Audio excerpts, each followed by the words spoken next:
This is what we got to remember. This is what we're forgetting. He had his impeachments, his 2020 campaign lies, the insurrection, the stealing of state secrets and leaving them in his bathroom at the Trump Holiday Inn in Mar-a-Lago. Who does that, man? What kind of an idiot does that? And it goes on and on and on, not to mention raping and admittedly and proudly molesting women. Lock him up. It was a bright evening, and Mark Ruffalo appeared on The Late Show with Stephen Colbert for a live interview.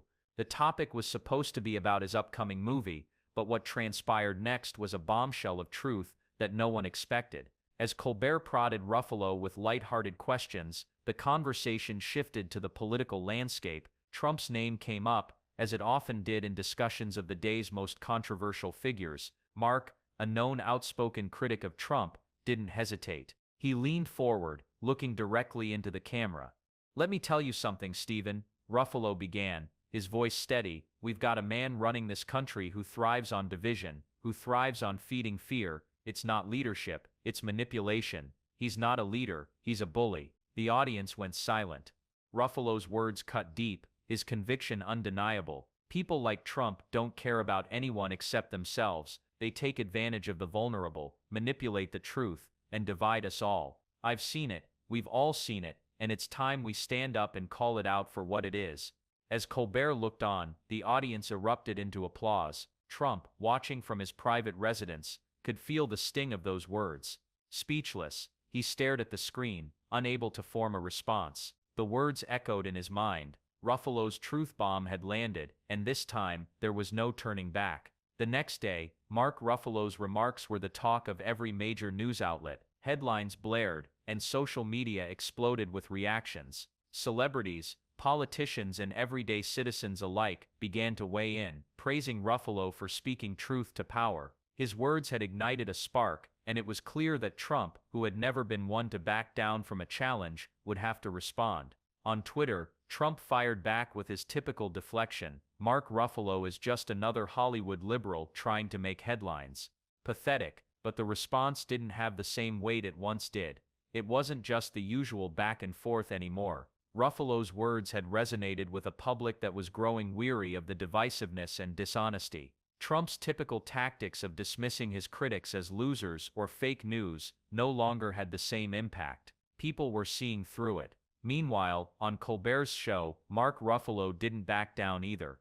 "I'm not trying to make headlines," he said, his voice unwavering. "I'm trying to make a difference. This country deserves better than a man who thrives on chaos." Trump, now feeling the pressure, began to escalate his attacks. He called for a rally, where he would take aim at Ruffalo, attempting to reclaim control over the narrative. His rally speeches, once filled with bombastic confidence, now seemed more desperate. His usual bravado was beginning to feel like a cover-up for a much deeper vulnerability. The country, however, wasn't as captivated by his antics anymore. As Ruffalo's message spread, it became clear that many were tiring of the cycle of conflict. People wanted substance, integrity, and a return to decency in leadership. Trump's response, as usual, lacked any real depth or reflection, only more attacks, more distractions. In the days that followed, the dynamic shifted. People who had been hesitant to speak out were now joining the conversation. Celebrities, activists, and politicians alike expressed their support for Ruffalo, creating a powerful movement that spread far beyond Hollywood. Back in the White House, the mood had darkened. Trump's team, once confident in their ability to brush off any criticism, now found themselves scrambling to deal with the fallout. His approval ratings, already slipping, took another hit. The once invincible leader, who thrived on mockery and insults, was now struggling to defend his own legacy. As for Mark Ruffalo, he remained unapologetic. He continued to use his platform to speak truth to power, giving interviews and writing articles calling for unity, compassion, and accountability. Trump wants to roll back the PFAS regulations you know what water is. Michigan knows what water is. You know how important it is. We got to protect that. Project 2025 wants to get rid of all the scientists and put his lackeys, his lickspittles, in all those political positions. We can't let him do that. The truth bomb he dropped had only been the beginning of a much larger movement, one that was making waves across the nation. The final blow came when Ruffalo was invited to speak before Congress, where he delivered an impassioned speech about the need for moral leadership. "This country needs a leader who stands for everyone," he declared, "not just the wealthy elite. We need someone who will unite us, not tear us apart. And I'm here to say, we deserve better." Trump, watching from the comfort of his private residence, was no longer the dominant figure. The momentum had shifted. People weren't looking for another reality show star to run the country. They were looking for real leadership. The moment Ruffalo delivered his powerful message on The Late Show, it marked the beginning of a cultural shift. People across the country were waking up to the possibility of something better. They were tired of the constant polarization, the mockery, and the unchecked power. Ruffalo's words, simple but striking, felt like a rallying cry for those who had long been disillusioned by Trump's antics. Over the next week, the buzz only grew louder. TV networks scrambled to air clips of Ruffalo's speech, while political analysts and pundits debated the deeper ramifications of his words. Late-night talk shows, once dominated by Trump's antics, were now delving deeper into the meaning of moral leadership and accountability. The conversation, once fixated on Trump's controversial policies and behavior, had shifted toward a larger reflection on what the country truly needed. Trump, growing increasingly isolated, began to sense the change in the air. His usual go-to tactics, insults, Twitter rants, and rallies, were no longer having the same impact. His followers, who had once viewed him as an untouchable force, began to question his leadership. Even some of his staunchest allies in the media were starting to shift. They couldn't ignore the groundswell of support for Ruffalo's message. At his rallies, Trump attempted to turn the tide. He delivered his typical bombastic speeches, but the crowd seemed distracted, as if— You heard of Standing Rock, right? Right, we came together there to protect something precious. From all over the United States, all walks of life. American Native people, black people, white people, people of color from all over, gay, lesbian people, people from everywhere, because we came together to protect something precious. If they were no longer buying into the show. The energy wasn't the same, the relentless taunts, the promises of greatness, none of it seemed as convincing anymore. Trump's words fell flat, while Ruffalo's call for unity continued to resonate. Behind closed doors, Trump's team was in full crisis mode.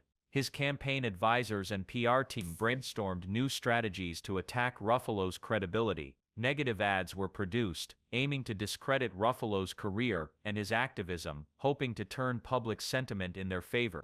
But as the ads aired, they backfired, only fueling the narrative that Trump was desperately trying to silence dissent and deflect from his failures. The tipping point came when Ruffalo appeared on a live broadcast with other prominent activists, including politicians who had long criticized Trump's administration. The broadcast, aimed at discussing environmental justice, quickly turned into a broader discussion about leadership and integrity. Ruffalo, standing alongside figures like Alexandria Ocasio-Cortez and Bernie Sanders, hammered home his point. The country was at a crossroads, and the time for divisiveness and empty promises was over. The final showdown came during the 2024 presidential debate. It was supposed to be the moment that would solidify Trump's place as a leader for the next 4 years. Instead, it became the final nail in the coffin of his political career. As the debate unfolded, it was clear that Trump was on the defensive. Every time he attempted to deflect or make a joke at Ruffalo's expense, the audience, who had long since lost their enthusiasm for his antics, responded with unenthusiastic applause. The camera zoomed in on Trump's face. His usual smugness was replaced with a look of deep frustration, as though the weight of the moment had finally settled in. He was no longer the man in control of the conversation. When it was Ruffalo's turn to speak, he didn't mince words. "The truth is, we're at a crossroads in this country," Ruffalo began, his voice calm but resolute. "It's not about party lines anymore, it's about the people. The truth is, we need leadership that doesn't divide us. We need leadership that acts in the best interest of everyone.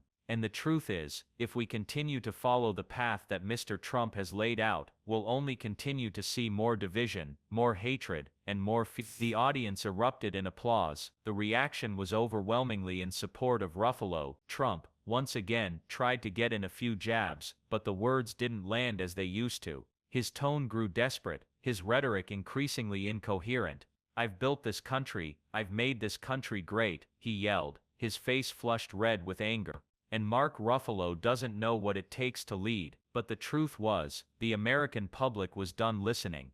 They had seen enough. The contrast between Trump's toxic leadership and Ruffalo's vision for the country was crystal clear. People were tired of the spectacle, they were tired of the drama, and wanted a future based on something more than just self-interest. As the debate ended and the audience filed out of the arena, the polls were clear.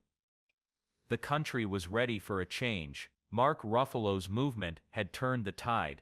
People were no longer captivated by Trump's bravado, they were looking for leaders who spoke truth, who acted with integrity, and who led with a sense of compassion, and Mark Ruffalo had become the face of that change. Want to stay updated on the latest news and drama? Subscribe now for more breaking stories and insider coverage.